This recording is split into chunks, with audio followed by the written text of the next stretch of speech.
Hi, ഇന്നൊരു journal kit making video plus day in my life video ആണ്. Day in my life എന്ന് പറയാൻ പറ്റില്ല, ചെറിയൊരു ഞാൻ രാവിലെ എന്തൊക്കെയാണ് ചെയ്യുന്നതെന്നൊക്കെ ചെറുതായിട്ട് ഒന്ന് കാണിക്കുന്ന വീഡിയോ ആണ്. അപ്പോൾ ജേണലിനുള്ള സാധനങ്ങളും പിന്നെ ഐഡിയാസും ഒക്കെ നോക്കാൻ വേണ്ടിയിട്ട് ഞാൻ പിൻട്രസ്റ്റ് ആണ് യൂസ് ചെയ്തിരിക്കുന്നത്. പിൻട്രസ്റ്റ് എനിക്ക് ഫേവറേറ്റ് ആയിട്ടുള്ളൊരു സോഫ്റ്റ്വെയർ ആണ് കേട്ടോ. കാരണം അതിലില്ലാത്തതായിട്ടൊന്നുമില്ല, നമുക്ക് വേണ്ട ഐഡിയാസ് എല്ലാം അതിൽ തന്നെ ഉണ്ട്. അപ്പോൾ രാവിലെ തന്നെ ഞാൻ വണ്ടിയിൽ കുറച്ച് സ്ഥലങ്ങൾ പോകാനുണ്ടായിരുന്നു, പിന്നെ ഒരു കൊറിയർ ഉണ്ടായിരുന്നു. അപ്പോൾ അതൊക്കെ കൊടുക്കാൻ വേണ്ടി പോയി. അപ്പോൾ നമുക്ക് ജേർണലിങ്ങിനുള്ള സംഭവങ്ങൾ ചെയ്തു തുടങ്ങാം. ആദ്യം നമുക്ക് കുറച്ച് റൈറ്റിങ്സ് ഉള്ള ന്യൂസ് പേപ്പേഴ്സ് വേണം. അത് നമ്മുടെ കയ്യിലുള്ള ഏത് ന്യൂസ് പേപ്പർ ആയാലും മതി, പക്ഷേ റൈറ്റിങ്സ് വേണം. അതാണ് വിൻറ്റേജ് ലുക്ക് കൊടുക്കുന്നത്. അപ്പോൾ ആദ്യം ഞാൻ ഒരു 4 പീസ് അതിൽ നിന്ന് കട്ട് ചെയ്തെടുക്കുന്നുണ്ട്. അതിന് നമുക്കിനി പെയിൻറ്റ് ചെയ്യണമെന്നാണ്. പെയിൻറ്റ് ചെയ്യുമ്പോൾ ശ്രദ്ധിക്കേണ്ടത് ആ റൈറ്റിങ്സ് കാണത്തക്ക രീതിയിൽ പെയിൻറ്റ് ചെയ്യുക. മീൻസ് റൈറ്റിങ്സ് കാണാതെ പോകരുത്, റൈറ്റിങ്സ് കാണത്തക്ക രീതിയിൽ നമുക്ക് പെയിൻറ്റ് ചെയ്യണം. അതിന് മുന്നേ നമുക്ക് ഒരു ചെറിയ ഡ്രോയിങ്സ് വരച്ചു കൊടുക്കാം. നിങ്ങൾക്ക് ഏത് ഡ്രോയിങ് വേണമെങ്കിൽ വരയ്ക്കാം. ഞാനിവിടെ ഒരു പൂമ്പാറ്റ വരച്ചു കൊടുക്കുന്നുണ്ട്, പിന്നെ കുറച്ച് സ്ട്രോബെറി, പിന്നെ അങ്ങനെ ചെറിയ സാധനങ്ങൾ വരച്ചു കൊടുക്കുന്നുണ്ട്. ആദ്യം എല്ലാത്തിലും വരച്ചു കൊടുക്കുക.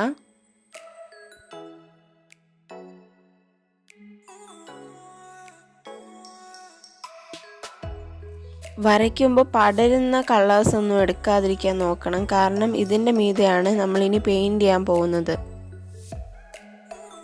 എനിക്കങ്ങനെ ചെറിയൊരു അബദ്ധം പറ്റി. ഞാൻ ഈ സ്കെച്ച് യൂസ് ചെയ്തിട്ട് വാട്ടർ കളർ യൂസ് ചെയ്തപ്പോൾ ഇത് ചെറുതായിട്ട് സ്പ്രെഡ് ആവുന്ന പോലെ തോന്നി. നിങ്ങൾക്ക് വീഡിയോ കാണുമ്പോൾ മനസ്സിലാവും. പക്ഷേ നിങ്ങൾ ബ്ലാക്ക് പെന്നോ അങ്ങനെ എന്തെങ്കിലുമാണ് യൂസ് ചെയ്തതെങ്കിൽ പ്രശ്നമില്ലായിരുന്നു എന്ന് തോന്നുന്നു.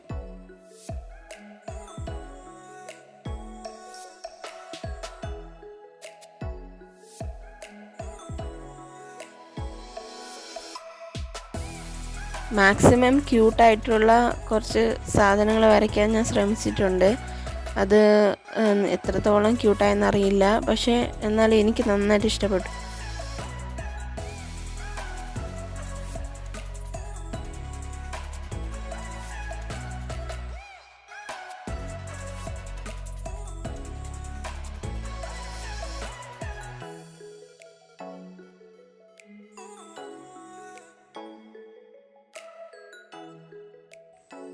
അപ്പോൾ നമുക്ക് പെയിൻറ്റ് ചെയ്യാൻ തുടങ്ങാം. അതിനാദ്യമായി ഒരു ബ്രൗൺ കളർ വേണം.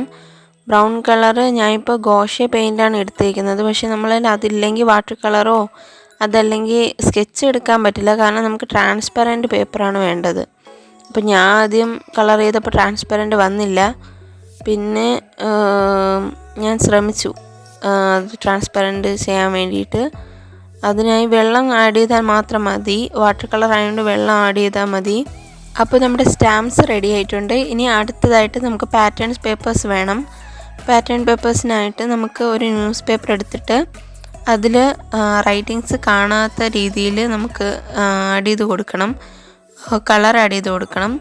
അപ്പോൾ കളർ ആഡ് ചെയ്യുമ്പോൾ ശ്രദ്ധിക്കേണ്ടത് ആദ്യം റൈറ്റിങ്സ് കാണാത്ത രീതിയിൽ ബോർഡറിൽ നല്ല തിക്കായിട്ട് കളർ കൊടുത്തിട്ട് നടുക്കോട്ട് വരുമ്പം ജസ്റ്റ് ഒന്ന് ബ്ലർ ചെയ്ത് കൊടുക്കേണ്ടതാണ്. വാട്ടർ യൂസ് ചെയ്ത് ബ്ലർ ചെയ്താൽ മതി. അപ്പോൾ നമുക്ക് പാറ്റേൺ പേപ്പേഴ്സും കിട്ടിക്കഴിഞ്ഞു. ഇനി ഇതുപോലത്തെ ബാക്കിയും കൂടെ കളർ ചെയ്തെടുക്കണം. ഇനി അടുത്തത് റൈറ്റിങ്സ് ഒന്നും കാണാത്ത രീതിയിൽ കട്ടിക്ക് നമ്മൾ ബ്രൗൺ കളർ യൂസ് ചെയ്ത് പെയിൻറ്റ് ചെയ്ത് കൊടുക്കണം. അപ്പോൾ റൈറ്റിങ്സ് കാണാൻ പാടില്ല, പക്ഷേ ഞാൻ വരച്ചപ്പോൾ റൈറ്റിങ്സ് വന്നു. നിങ്ങളത് സൂക്ഷിച്ചാൽ മാത്രം മതി. എന്നാലും കുഴപ്പമില്ല, നല്ല രസമാണ് അത് കാണാനും. ഫ്രെയിംസാണ് നമ്മൾ ചെയ്തെടുക്കുന്നത്. എന്നിട്ട് ഇതിൽ നമുക്ക് ഇഷ്ടമുള്ള പാറ്റേൺസ് വരച്ചു കൊടുക്കണം. ഇതിന് മുന്നേ ഇത് നന്നായിട്ട് ഉണങ്ങണം. അത് ഉണങ്ങുന്ന നേരത്തെ നമുക്കിനി അടുത്തത് നോക്കാം. അടുത്ത് ഞാൻ ഒരു വൈറ്റ് ഷീറ്റ് എടുത്തിട്ടുണ്ട്. അതിൻ്റെ മീതെ നമുക്ക് ഇനി പാറ്റേൺസ് വരച്ചു കൊടുക്കണം. ഞാൻ ഇവിടെ സർക്കിളിലെ പാറ്റേൺസാണ് വരച്ചു കൊടുക്കുന്നത്. നിങ്ങൾക്ക് മനസ്സിലാവും വരച്ച് തീരുമ്പോഴേക്കും. കണ്ടില്ലേ, ഈ ബ്രൗൺ ഡോട്ട്സ് വരച്ചു കൊടുക്കുക. ഇനി അടുത്തത് നമുക്ക് ചെയ്യാനുള്ളത് പെയിൻറ്റിംഗ് ആണ്. നമ്മളിപ്പോൾ സ്കെച്ച് യൂസ് ചെയ്തിട്ടാണ് സർക്കിൾ വരച്ചിട്ടുള്ളത്. ഇനി നമുക്ക് പെയിൻറ്റ് യൂസ് ചെയ്തിട്ട് സർക്കിൾ വരച്ചു കൊടുക്കേണ്ടതാണ്. അപ്പോൾ ആദ്യം ഞാൻ കുറച്ച് പെയിൻ്റ് എടുത്ത് പാലറ്റിൽ എടുക്കുന്നുണ്ട്. ഇനി അതിനെടുത്ത് നമ്മൾ പെയിൻറ്റ് ചെയ്യുക. ലൂസായിട്ട് ചെറിയ ബ്രൗൺ കളർ വരുന്ന രീതിയിൽ വെള്ളം ആഡ് ചെയ്തിട്ട് നമുക്ക് പെയിൻറ് ചെയ്യാവുന്നതാണ്.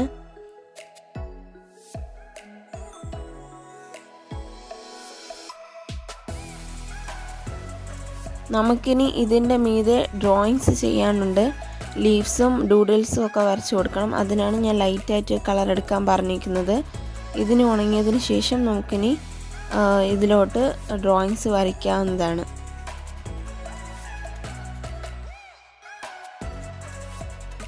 അടുത്തത് വാഷി ടേപ്പാണ്. വാഷി ടേപ്പ് ഉണ്ടാക്കുന്നതിനായിട്ട് നമുക്ക് ആദ്യം ഗ്രിഡ് ലൈൻസ് ആണ് വേണ്ടത്. അപ്പം ഞാൻ ഒരു പേപ്പർ എടുത്തിട്ട് അതിൽ ഫുള്ള് ഗ്രിഡ് ലൈൻസ് വരച്ച് കൊടുക്കുന്നുണ്ട്. ഈ വാഷി ടേപ്പ് എന്ന് പറയുന്നത് നമുക്കറിയാമല്ലോ, പേപ്പർ ടേപ്പുകളാണ്. അപ്പോൾ അതിനായിട്ട് നമുക്ക് ഗ്രിഡ് ലൈൻസ് ആദ്യം വരച്ച് കൊടുക്കണം. നല്ല വൃത്തിക്ക് കുറച്ച് ഡിസ്റ്റൻസിൽ ഗ്രിഡ് ലൈൻസ് വരച്ച് കൊടുക്കാവുന്നതാണ്.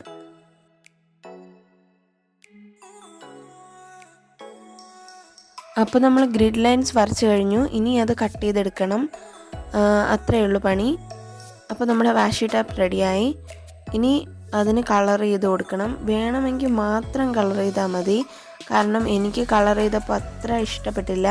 കളർ ചെയ്യുന്നതിന് മുൻപ് വരെ നന്നായിരുന്നു എന്നാണ് എൻ്റെ ഒരു നിഗമനം. നിങ്ങൾക്ക് എങ്ങനെ തോന്നുന്നുവെന്ന് കമൻറ്റ് ചെയ്യുക.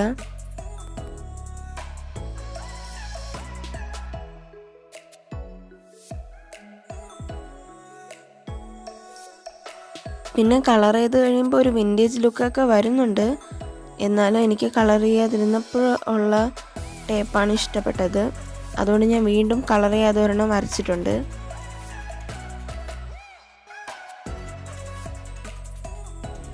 ഇനി നമ്മൾ നേരത്തെ ഉണങ്ങാൻ വച്ചിരുന്ന ആ ഒരു പാറ്റേൺ പേപ്പറല്ലേ, നമ്മൾ കട്ടിക്ക് പെയിൻ്റ് അടിക്കണമെന്ന് പറഞ്ഞ ആ ഒരു ഷീറ്റ് എടുക്കുക. എന്നിട്ട് നമുക്ക് കുറച്ച് ഫ്രെയിംസ് വരച്ചു കൊടുക്കണം. ഫ്രെയിംസായിട്ട് തന്നെ വരച്ചു കൊടുക്കാൻ ശ്രമിക്കുക, അല്ലെങ്കിൽ വേറെ എന്തെങ്കിലും ആയിപ്പോവാൻ സാധ്യതയുണ്ട്. അപ്പോൾ ഞാൻ വരയ്ക്കുന്നത് പോലെ സൂക്ഷിച്ച് അതുപോലത്തെ ഫ്രെയിംസ് വരയ്ക്കാൻ ശ്രമിക്കണം.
അടുത്ത് നമ്മൾ കുറച്ച് ഫിലിം ഷീറ്റാണ് വരച്ചു കൊടുക്കാൻ പോകുന്നത്.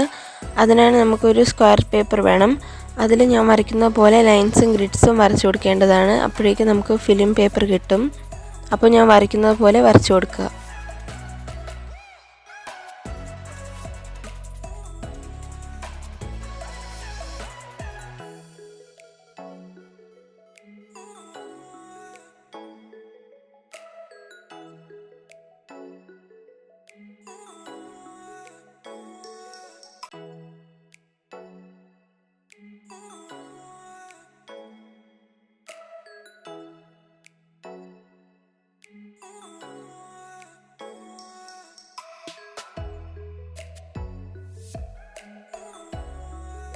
അപ്പോൾ നമ്മുടെ ഫിലിം ഷീറ്റ്സ് വരച്ചു കഴിഞ്ഞു. ഇനി അതിനെ കട്ട് ചെയ്തെടുക്കേണ്ടതാണ്. കട്ട് ചെയ്യുമ്പോൾ സെൻറ്ററിൽ തന്നെ കട്ട് ചെയ്യാൻ ശ്രമിക്കുക.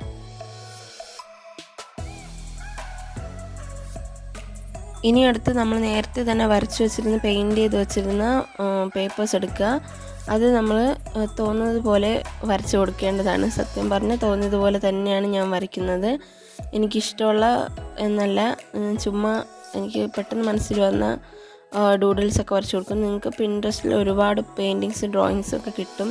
പക്ഷേ എനിക്കിപ്പോൾ വീഡിയോ എടുത്തുകൊണ്ടിരിക്കുമ്പോൾ തന്നെ ആ ഡ്രോയിങ്സിൽ നോക്കാൻ പറ്റില്ലാത്തതുകൊണ്ടാണ് ഞാൻ ഇവിടെ എനിക്കിഷ്ടമുള്ള പോലത്തേക്ക് ഡിസൈൻസ് കൊടുത്തിട്ടുള്ളത്. ഇഷ്ടമായെങ്കിൽ ലൈക്ക് ചെയ്യുക, അതുപോലെ തന്നെ കമൻറ്റും ചെയ്യുക കേട്ടോ.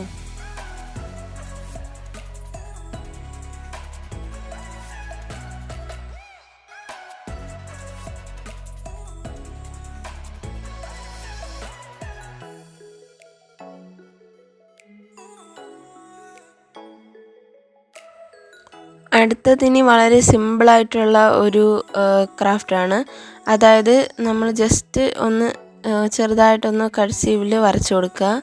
നമുക്ക് ഇഷ്ടമുള്ള രീതിയിൽ വരയ്ക്കാം. ചുമ്മാ കുറച്ചിങ്ങനെ സ്ക്രാമ്പിൾ ചെയ്ത് ഒരു കർസീവ് പോലെ തോന്നുന്ന രീതിയിൽ നമുക്ക് വരച്ചു കൊടുക്കാവുന്നതാണ്. ഞാനിപ്പോൾ എന്തൊക്കെയോ എഴുതി പോകുന്നുണ്ട്, എന്തൊക്കെയോ അറിഞ്ഞുകൂടാ. എന്നാലും അതുപോലെയൊക്കെ എഴുതാൻ ശ്രമിക്കാം. അവസാനമൊക്കെ ഞാൻ ഒരേ സംഭവം തന്നെ എഴുതിക്കൊണ്ടുപോയി, കണ്ടില്ലേ? ഇത് പക്ഷേ ഇങ്ങനെയൊക്കെ മതി കേട്ടോ. ഇന്ന് കട്ട് ചെയ്യുമ്പോൾ നല്ല രസമായിരിക്കും കാണാൻ. അപ്പോൾ ഇതുപോലെ തന്നെ ചെയ്യാൻ നോക്കുക. അപ്പോൾ ഇനി നമുക്കിത് കട്ട് ചെയ്തെടുക്കാവുന്നതാണ്. അപ്പോൾ ഇനി അടുത്ത ക്രാഫ്റ്റ് എന്ന് പറയുന്നത് നേരത്തെ നമ്മൾ വരച്ച് വെച്ചില്ല, അത് നമ്മളിങ്ങനെ കട്ട് ചെയ്തെടുത്തിട്ടുണ്ട്. അപ്പോൾ അത്രയേ ഉള്ളൂ ഇന്നത്തെ വീഡിയോ. ഇത്രയാണ് നമ്മുടെ ക്രാഫ്റ്റ്. അതിനുശേഷം ഞാൻ ബുക്ക് വായിച്ചു. ഞാൻ എടുത്ത ബുക്ക് ഷാറ്റർ മീ ആണ്. നല്ലൊരു ബുക്കാണ്. ആദ്യം വായിച്ചപ്പോൾ തന്നെ എനിക്ക് ഭയങ്കര ഇഷ്ടപ്പെട്ടു. അതിൻ്റെ 9 സീരീസ് ഉണ്ട്. അതിലിത് 1ാമത്തെ സീരീസാണ്. അപ്പോൾ അത് കഴിഞ്ഞിട്ട് ഞാൻ ജേണൽ ചെയ്തു. ജേണലിന് ഞാൻ തന്നെ ചെയ്തുണ്ടാക്കിയ ഒരു ജേണൽ ബുക്കാണിത്. അപ്പോൾ അത് ചെയ്തു. രാവിലെ തന്നെയാണ് കേട്ടോ ഇതെല്ലാം നടക്കുന്നത്. അതിനുശേഷം എനിക്ക് ലൈസൻസിൻ്റെ ഒരു കാര്യത്തിന് പുറത്ത് പോകേണ്ടിയുണ്ടായിരുന്നു. അപ്പോൾ അങ്ങനെ പോകുന്നുണ്ട്. അന്നത്തെ ദിവസം നല്ല മഴയായിരുന്നു. So thanks for watching. Please to subscribe my channel.